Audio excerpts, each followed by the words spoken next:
প্রথমে 2022 প্রাথমিক টেট উত্তীর্ণ হবু শিক্ষক শিক্ষিকাদের আমি সংগ্রামী অভিনন্দন জানাই। আপনারা ইতিমধ্যে জেনেছেন প্রত্যেকটা জেলায় 2017 ডিপিএসসিতে মানে সবাই যাদের নিয়োগ হচ্ছে বন্ধু বান্ধবীদের তাদেরও কনগ্রাচুলেশন।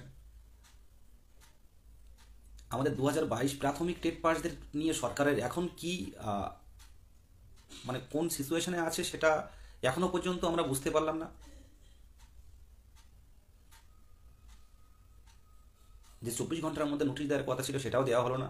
যাই হোক, আমরা কিন্তু 12 তারিখে কিন্তু আমরা শিয়ালদায় জমায়েত হচ্ছি এবং সেটা একজন নয় 1000 জন নামবো আমরা। আমি প্রত্যেক জেলার বিশেষ করে মুর্শিদাবাদে প্রচুর সংখ্যক যারা মানে আসেন আন্দোলনে, মুর্শিদাবাদ থেকে শুরু করে মালদা থেকে শুরু করে উত্তরবঙ্গ থেকে শুরু করে পুরুলিয়া কাল বেরোবে। তো সবাই কিন্তু আমাদের হকের দাবিতে, আমাদের অধিকার, একটা সরকারের অধিকার, একটা মানে জনগণকে যে কর্মসংস্থান দেওয়া একটা অধিকার, আপনারা কোনোভাবে ভীত সন্ত্রস্ত হবেন না। আপনাদের হকের দাবি, এটা অধিকার। আপনি টেট কোয়ালিফাই করেছেন, আপনি ন্যায্য ফর্ম ফিল আপ করে, টাকা দিয়ে ফর্ম ফিল আপ করে, পড়াশুনো করে, পূর্ণ প্রশিক্ষিত হয়ে আপনি মানে টেট কোয়ালিফাই করেছেন। আপনি কিন্তু প্রশিক্ষণহীন নয়, আপনি প্রশিক্ষণ প্রাপ্ত, পূর্ণ প্রশিক্ষণ প্রাপ্ত। তাই হকের দাবি ছিনিয়ে নিতে 12 তারিখে পথে নামুন। আর 15 তারিখটা যেহেতু আমরা কেন বাঁচলাম না, 15 তারিখটা প্রত্যেকটা ডিস্ট্রিক্টের খেলা কিন্তু বহরমপুরে অলরেডি আমাদের 15 তারিখে কিন্তু ওখানে অ্যাটেন্ডেন্স দিতে হবে। মানে যারা স্কুলের বিভিন্ন ডিপার্টমেন্টে আছে, আমাদের পর্ষদ সভাপতিও থাকবে অবশ্যই, সেক্রেটারি থেকে শুরু করে যারা আছেন সবাই কিন্তু 15 তারিখে বেরিয়ে যাবেন মুর্শিদাবাদের বহরমপুরে। সুতরাং সেই সময়টা আমাদের আন্দোলনটা তারা অন্যরা কাজে থাকবেন, দেখার সুযোগ পাবেন না। তো পর্ষদ সভাপতি এবং আমাদের শিক্ষামন্ত্রীকেও আমি বলবো যে 12 তারিখের আন্দোলনটা দেখুন, কারা পথে নামছে। আজকে এদের নিয়ে ছেলে খেলা করছেন। আজকে আমরা কিন্তু 1000 জন পথে নামতে হবে। আমি সবাইকে এই বার্তা দিতে চাই। আমি খুব ব্যস্ত ছিলাম, এখনো বাড়িতে পৌঁছাতে পারিনি, তবু একটুখানি লাইভ সুভাষ বলছিল একটা দাদা কিছু বলতে হবে, তো আমি একটুখানি এই বিষয়ে প্রথম বলবো যে যদি আপনি বঞ্চিত হন 12 তারিখে পথে নামুন। অনেক কাজ থাকবে, আমি জানি অনেক কাজ আছে, প্রত্যেকের কিছু না কিছু কাজ আছে, কিন্তু আপনি যদি শিক্ষক হওয়ার স্বপ্নটা দেখতে চান, যদি স্কুলে গিয়ে বাচ্চাদের সাথে ছবি তুলে, অনেকে দেখলাম আজকে ম্যাক্সিমাম আমাদের বন্ধুরা যার জীবনের প্রথম মানে কর্মস্থলে যোগদান করলাম, তো খুব ভালো লাগছে দেখে। ভালো লাগছে, তেমন টেনশনও হচ্ছে, তেমন অবসাদও হচ্ছে যে আমরা কবে পাবো। কোনো কারণে 2017 যারা 1 নাম্বার 2 নাম্বার কোয়ালিফাই করতে পারেনি তাদের অবস্থা আরও খারাপ। তো বলবো সামনের দিনে কিন্তু আমরাও যেতে পারি, এই বছরেই কিন্তু আমরা নিয়োগ পেতে পারি সবাই। আপনাদের একটাই কথা বলবো, আপনারা যদি ঠিক হন, যদি অধিকারের জন্য রাস্তায় নামতে পারেন, তাহলে কিন্তু আপনাদের হকের চাকরি, আমাদের হকের দাবি কিন্তু ছিনিয়ে আনতে পারবেন। আজকে আমরা একদিন নবান্ন গেছিলাম, বারবার পুলিশ ধরে থানায় নিয়ে যাচ্ছে, কিন্তু নবান্নে যাওয়াকে বন্ধ করেছিলাম আমরা। আমরা হাওড়া থেকে জেনে বুঝে গেছি যে অনেকে ধরছে পুলিশ, কিন্তু তারপরেও আমরা গেছি। গণতান্ত্রিক সিস্টেমে বা ডেমোক্রেসি সিস্টেমে আন্দোলন সংগ্রাম একটা পার্ট। আপনার অধিকার ছিনিয়ে নিতে আপনি পথে নামুন, চিৎকার করে বলুন বঞ্চিত 22 স্টেট, বঞ্চিত 22 স্টেট। আমি থাকবো মিছিলের সামনে, আমি থাকবো। পুলিশকে বললো গুলি মারো, মরতে শিকার, কিন্তু আমাদের হকের দাবি দিতেই হবে। আমরা ন্যায্য, পাও না আমাদের এটা। এই হকের দাবি আমাদের ছিনিয়ে নিতে পথে নামুন। যত পুলিশ নামুন না কেন, আমরা যদি 1000 জন নামতে পারি কিছুই হবে না। আজকে আমার বিধাননগর থেকে ফোন করেছিল, এসবি থেকে। আলম স্যার কিছু করার নেই, 24 ঘন্টার মধ্যে যেখানে আমাদের নোটিশ দেওয়ার কথা সেখানে 48 ঘন্টা, মানে আজ 5-7 দিন হয়ে গেল, 2 সপ্তাহ হতে গেল। আমাদের সঙ্গে তো আলোচনা করবেন। বিদেশ গাজীকে যে চেনেন না এমন তো না, ঐক্যমঞ্চকে চেনেন না এমন না। এই একটা বছর স্যারের সাথে ওরা বসা করছি, বারে যাচ্ছি আমরা। আমি এর আগেও ধন্যবাদ দিয়েছি পর্ষদ সভাপতিকে, আমরা ঐক্যমঞ্চ 2022 প্রাথমিক টেট পাসের পক্ষ থেকে, যেভাবে ডিপিএসসি গুলো কাজ করছে সত্যি প্রশংসাযোগ্য। কিন্তু যারা ন্যায্য পাওনা তাদের বিষয়টাও তো ভাবতে হবে। 2014 2017 প্যানেল যদি এখন বের হয়, তাহলে পরবর্তী প্রজন্মগুলো একটা শিক্ষক হওয়ার প্রজন্ম নষ্ট হয়ে যাচ্ছে না? আজ আমাদের 31-32 বছর বয়স, অনেকের 42 বছর বয়স হয়ে গেছে, অনেকের 37 বছর বয়স হয়েছে। যাদের শিক্ষক হওয়ার স্বপ্ন নিয়ে, যারা ডিএলএড প্রশিক্ষণ নিয়েছে, পরবর্তীকাল টেট কোয়ালিফাই হয়, তাদের তো এটা যোগ্য, এটা তারা তো ন্যায্য। সেই জায়গায় দাঁড়িয়ে আমরা যদি মনে হয় যে আমি বঞ্চিত, 1000 জন পথে নামুন শিয়ালদায়, দেখা যাবে কি হয়, দেখা যাবে। আর আমি আমার বোন এবং দিদিদের বলবো যে এমনও অনেক আছে আজকে চাকরি করছে, পেয়েছে গতদিন একটা দিদি ভাই, 2.5 মাসের বাচ্চাকে ফেলে রেখে আন্দোলনে আসতো, 2.5 মাসের বাচ্চাকে রেখে আন্দোলনে আসতো, আজকে অনেক বছর পরে চাকরি পেলে এই প্যানেলে পেয়ে গেল। গল্প করছিলেন একদিন। তো আপনারাও পারবেন। যদি বলা হয় যে কাল ইন্টারভিউ হবে পর্ষদে, আপনারা সববার আগে গিয়ে লাইন দেবেন, কত আগে ইন্টারভিউ দেবেন। তাহলে হকের চাকরিটা ছিনিয়ে নিতে পারবেন না আর 2 বছর ওয়েট করবেন, সেটা আপনার সিদ্ধান্ত। আর সিদ্ধান্তটা আজকে রাতেই করে নেবেন আপনারা, আজকের রাতেই আপনারা করে নেবেন, হাতে সময় নেই। আর যদি এইবারে লোকসভা ভোটের আগে যদি আপনারা ইন্টারভিউ ছিনিয়ে না আনতে পারেন, তাহলে 23 স্টেটের রেজাল্টটা বেরিয়ে যাবে এবং সাথে সাথে আমাদের জিনিসটা ডিলে হয়ে যাবে, আমাদের ইন্টারভিউটা ডিলে হয়ে যাবে। সেই জায়গায় দাঁড়িয়ে বলছি আপনারা পথে নামুন। 12 তারিখে আসুন, দেখা হবে শিয়ালদায়, 12টার মধ্যে চলে আসবেন। তারপর ওখান থেকে কর্মসূচি ঠিক করবো। আমরা 1000 জন পথে নামবো, কটা পুলিশ ভ্যান আসবে নিয়ে যাক, এটা ভয়ের পাওয়ার কিছু নেই। আপনারা পথে নামুন, যদি ছিনিয়ে নিতে চান তো পথে নামুন। প্রথম কথা আমি 12 তারিখে বার্তা দিচ্ছি, পথে নামুন। আর দ্বিতীয় যে কথাটা আমি বলবো, যেটা নিয়ে খুব ভয়ের, আমার খুব ভয়ও লাগছে, খুব ভয় লাগছে একটা বিষয় নিয়ে, ম্যাট 1594। এটা অনেকে হয়তো শুনেছেন, অনেকে জানেন না। আমার বিভিন্ন জেলার থেকে কল করে জিজ্ঞাসা, দাদা ব্যাপারটা কি একটু বলুন। তো আমি তাদের সঙ্গে একটু বলছিলাম, যেটুকু টাইম পাই বলছিলাম। সারাদিনটাই ঐক্যমঞ্চের পিছনে আমার বাড়ির যারা আছে বলে যে সারাদিন 24 ঘন্টা, মানে 3-4 ঘন্টা বাদে দিয়ে, মানে ওরকম 5-6 ঘন্টা বাদে মানে পুরো টাইমটাই, ঘুমটা বাদে, রাতের একটুখানি ঘুম, পুরোটাই ঐক্যমঞ্চের সময় দিই, হোল টাইমার বলতে পারেন। তো ম্যাট 1594 নিয়ে ভীত যেটা হচ্ছি, 14 ছেলেরা ইতিমধ্যে দেখেছেন যারা পাশ করতে পারেনি, তারা আমাকে হুমকিও দিচ্ছে ফোনে যে আপনি ম্যাট নিয়ে লড়তে যাবেন না, এটা আমাদের হকের দাবি, আমরা জিতবো, আমরা সবচেয়ে বড় অ্যাডভোকেট সুপ্রিম কোর্টে আমরা দাঁড় করাবো ম্যাটের রেজাল্ট আউট করার জন্য। ভাবতে পারছেন, আমরা তো এখন 22 স্টেট, খুব অল্প, মানে 2022 প্রাথমিক টেট পাস পূর্ণ প্রশিক্ষিত যারা আছে, বিএড এবং এনআইএস বাদ দিয়ে কিন্তু খুব অল্প সংখ্যক আছে, একটা পুকুর বলতে পারেন। আর যদি ম্যাটের রেজাল্ট যদি আউট করা যায় একবার, তাহলে এটা মহাসমুদ্র তৈরি হবে। যারা এখনো বুঝতে পারছেন না, আপনি হয়তো টেট কোয়ালিফাই, এই টেট কোয়ালিফাইডটা এখন বর্তমানে করা খুব টাফের, খুব টাফ, খুব কঠিন। দেখলেন তো 23-এর টেটের অবস্থাটা তো দেখলেন। সেই জায়গায় দাঁড়িয়ে যদি 14 থেকে নতুন করে রেজাল্ট আউট হয়, তাহলে কিন্তু মহাসমুদ্র হয়ে যাবে টেট পাসের। আর আমাদের সবার চাকরি সুনিশ্চিত হওয়ার লক্ষ্য, যারা পুরনো মানে ওল্ড সিলেবাস যারা পরীক্ষা দিয়েছে, তাদেরও স্বপ্ন কিন্তু চিরতরে ধ্বংস হয়ে যাবে, ধূলিসাৎ হয়ে যাবে। তাই অনুরোধ করব, ম্যাট 1594-কে আটকানোর জন্য আপনারা ফান্ডিং করুন। যে কিউআর কোডটা দেওয়া হয়েছে একটুখানি দেখে নেবেন, 2022 প্রাথমিক টেট পাস ডিএলএড ঐক্যমঞ্চ কিনা। কারণ যারা ম্যাট চালাতেন আমাদের দাদারা, তারা সবাই চাকরি পেয়ে গেছে। এখন ওনারা বলেছিলেন তার আগে যে আমরা তোমাদের সাহায্য করব, কিন্তু ওনাদের সাহায্যের আশা আমরা বসে আছি, এবং সাথে সাথে আমাদেরও সাহায্য করতে হবে, একসাথে ম্যাট লড়ে ম্যাটটা আটকাতে হবে। কারণ 2014 যারা পাস করেনি, তারা কিন্তু প্রচুর ফান্ডিং, একজন 4,000, 5,000, 7,000 টাকা করে করে দিয়ে বড় অ্যাডভোকেট দাঁড় করাবে সুপ্রিম কোর্টে। সেই জায়গায় ম্যাটে কিন্তু লড়ার মতো আজকের ডেটে কিন্তু কোনো ফান্ডিং হয়নি, আমাদের ভালো ফান্ডিং আসছে না। প্রথম দিন খুব ভালো ফান্ডিং এসেছিল, কিন্তু অনেকে দেখছে কিন্তু ভাবতে পারছে না, মনে করছে এমনি এমনি চাকরি পেয়ে যাব। আজকে 17 সব্বার চাকরি হয়ে গেল, এটা এমনি এমনি হয়েছে, এটা এমনি এমনি হয়ে গেল। কিছু আইনি পদক্ষেপ তারা নিয়েছিল সঠিক সময়। আমাদের আইনি পদক্ষেপ হবে যখন ইন্টারভিউ নোটিফিকেশন আসবে, অনেক পদক্ষেপ আছে, অনেক চিন্তাভাবনা আমাদের আছে। সেই জায়গায় দাঁড়িয়ে বলবো, ম্যাটটাকে অন্তত নির্মূল করা যাবে না, কিন্তু ম্যাটটাকে স্প্রে ফেলে আরও 2 মাস পিছিয়ে দেবো। আর এই 2 মাস পিছিয়ে দিতে তার মাঝে আমাদের ইন্টারভিউ নোটিফিকেশনটা নিয়ে আসবো, এটাই টার্গেট। ম্যাটটাকে নির্মূল করা সম্ভব নয়।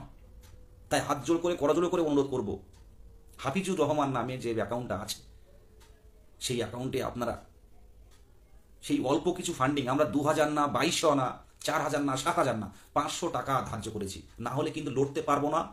আর যথেষ্ট ফান্ডিং না হলে কিন্তু সম্ভব হবে না। চোখের সামনে কিন্তু ম্যাট ঢুকে যাবে। আমরা চেষ্টা করছি, যদি যথেষ্ট ফান্ডিং হয় আমরা চেষ্টা করব লড়তে। আইনি বিষয় কেউ বলতে পারে না কখন কি হবে, তবে চেষ্টা করছি, চেষ্টার কোনো ত্রুটি থাকবে না। যদি ফান্ডিং বেশি আসে, তাহলে আমরা সেই রকম লয়ার দাঁড় করাতে পারবো। ভাবতে পারছেন, সুপ্রিম কোর্টে গিয়ে একটা কেসের সামিল হওয়া মানে কত খরচ, লাখ লাখ টাকা খরচ। সেই জায়গায় দাঁড়িয়ে যথেষ্ট ফান্ডিং কিন্তু এখনও আসেনি। যারা দেননি এবং যাদের বন্ধুরা 22 স্টেট পাস কিন্তু দেয়নি, একটুখানি ভাবুন। ম্যাট 1594 তো একটা আমাদের কাছে একটা অশুভ শক্তি, একে আটকাতে হবে। একে নির্মূল করা সম্ভব নয়, কিন্তু একে পিছিয়ে দিতে হবে, এক ধাক্কা মেরে 2 মাস পিছিয়ে দিতে হবে। হয়তো ওটা 22 তারিখে, হয়তো ফেব্রুয়ারি 22-এ মনে হচ্ছে, 22-এ ওটা কিন্তু হেয়ারিং হবে। আর এই হেয়ারিং হলে কিন্তু আপনারা ভাববেন, যদি একবার রেজাল্ট আউট হয়ে যায় ম্যাটের, তারাই কিন্তু বলবে যে 2014 থেকে আজকে 24, এই 10টা বছর আমরা এই 6টা নাম্বারের জন্য অপেক্ষা করছিলাম। আমরা 6টা নাম্বার পেয়ে পাস করেছি, আমাদের আগে ইন্টারভিউ দেন, যে ভ্যাকান্সি আছে সেই ভ্যাকান্সিতে আমাদের নিয়োগ দিন। তখন কিন্তু 22-এর কথা উঠবে না, কারণ এখনও কিন্তু আমরা কোনো রিক্রুটমেন্ট প্রসেসে নেই। তাই ম্যাপটাকে আটকানোর জন্য বারবার বলছি। আপনারা অনেকে দেখছেন কিন্তু রিপ্লাই দিচ্ছেন না, মনে করছে ও করছে হয়ে যাবে।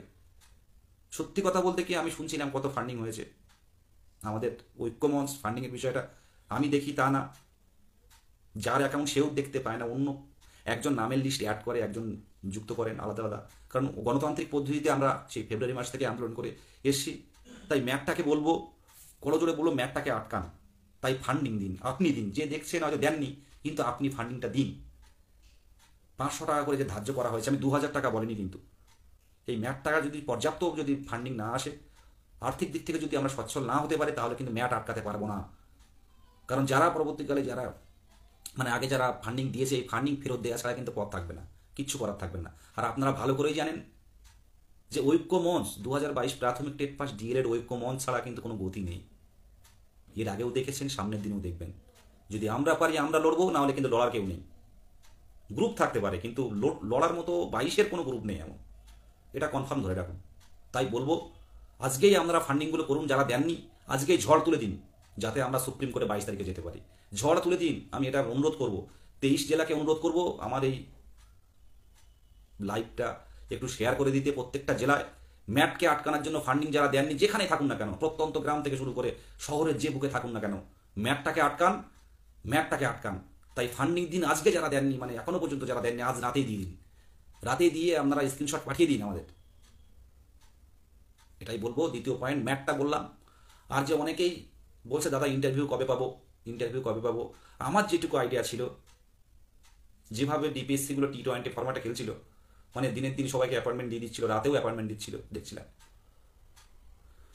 তো আমার আইডিয়া ছিল যে ফেব্রুয়ারির লাস্ট কিংবা মার্চের ফার্স্ট, হয় 5 তারিখে, হয়তো 4 তারিখে 5 তারিখে হয়তো নোটিফিকেশান দেবে, কিংবা তার আগেও দিতে পারে।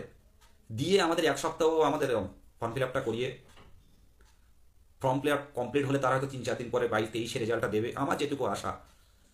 দিয়ে হয়তো ভোট ঘোষণা হয়ে যাবে, আমাদের ইন্টারভিউ টুকটু করে ইন্টারভিউ নেবে। পরবর্তীকালে বিধানসভার আগে হয়তো আমাদের একটা বড় আকারের একটা মানে শূন্যপদ দিয়ে আমাদের সবাইকে রিক্রুটমেন্ট করবে, আমার যেটুকু আশা। এই লড়াই কিন্তু জারি থাকবে এটাই, যে আমাদের যদি 2 দিন দেরি হোক, কিন্তু অন্তত পক্ষে আমাদের ফর্ম ফিল আপটা করিয়ে রাখা হোক। আর সবার নিয়ম, বিহার যদি 64,000 দিতে পারে, বিহার যদি প্রাথমিকে 1.5 লাখ দিতে পারে, তাহলে বাংলা কেন পারবে না? আর সত্যি কথা বলতে কি, অনেক ওল্ড সিলেবাস অনেকে পাস করেছে, বারে বারে বলে দাদা একটু দেখুন, দাদা একটু দেখুন। আমার মরা ছাড়া কোনো পথ থাকবে না, বিশাল টেনশানে আছি। আমার এই করে কি করে হবে? পুরনো মাধ্যমিক, 3 সালের মাধ্যমিক, 4 সালের মাধ্যমিক, 2 সালের মাধ্যমিক, এদের একমাত্র চোখের জল মুছতে পারে ভ্যাকান্সি, শূন্য পদ। তাই বলবো, শূন্য পদ বরাদ্দ করে আমাদের বিকাশ ভবন, 12 তারিখে বিকাশ ভবন চলুন। আমি করজোড়ে মাথা মতো করে বলছি যে 12 তারিখে বিকাশ ভবন চলুন। আজকের দিনটা কি দিন বুঝতে পারছেন? 1 বছর হয়ে গেল। আজ দিনটা খুব কষ্টের দিন। তাই বলবো, আপনারা 12 তারিখে বিকাশ ভবন আসুন, বিকাশ ভবন আসুন, 12 তারিখে বিকাশ ভবন আসুন। বিকাশ ভবন থেকেই শিয়ালদা থেকে আমরা বিকাশ ভবন যাব। বিকাশ ভবনে দেখবো, আমাদের সাথে আলোচনায় আসবে।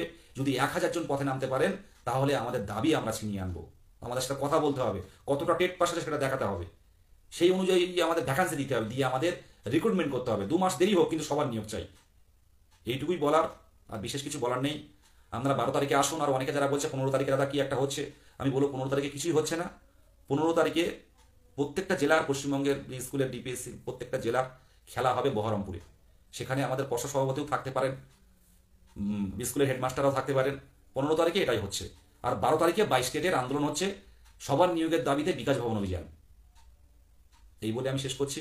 ভালো থাকবেন আর পজিটিভ চিন্তা ভাবনা করুন। আর যদি মনে করেন নিজে বঞ্চিত, তাহলে পথে নামুন, পথে নামুন প্লিজ। এর থেকে আর কিছু বলার নেই। যে যেখানে থাকেন, যেখানে থাকেন চলে আসুন শিয়ালদা। 11:30-12টার মধ্যে চলে আসুন। আপনার কি বেসরকারি কাজ করেন? বেসরকারি কাজে একদিন ছুটি নিন। কি হয়েছে, চাকরি থাকবে না? আপনি টেট পাস করেছেন, চাকরি এখান থেকেই হবে। আমি নেগেটিভ কথা বলতে পারি না। নেগেটিভ একসময় আমাকে গ্রাস করেছিল, কিন্তু বলতে পারি, নেগেটিভ কথা বলতে পারি না। কারণ 17ই আন্দোলন করেছিলাম, টেটের জন্য আন্দোলন করেছিলাম, টেটের রেজাল্টের জন্য আন্দোলন করেছিলাম, 16,500 বিরুদ্ধে আন্দোলন করেছিলাম আমি। কিন্তু আজকে চোখের সামনে কয়েকটা নাম্বারের জন্য হয়তো কোয়ালিফাই হয়নি। তো 22টাকে ধরে রেখে, 22টাকে বুকে জড়িয়ে বাঁচুন। আসুন যারা ভাই বোন দিদি যারা আছেন, আসুন, পথে আসুন। পথেই পথ চেনা হবে। এই রাজপথ আপনাকে অধিকার দেবে, অধিকার ছিনিয়ে দেবে। রাজপথে নামুন, আর আমার এই ভিডিও শুধু কলকাতা পুলিশ, পশ্চিমবঙ্গ পুলিশ, অনেক আধিকারিক এবং আমার বাবা মা সহ আমার বন্ধুর বাবা মা, মানে আমারও বাবা মা, অনেকেই দেখেন। অনেকেই বলেন যে আমার দিদিমা আপনার সামনে একটু সামনাসামনি দেখা করতে চায়।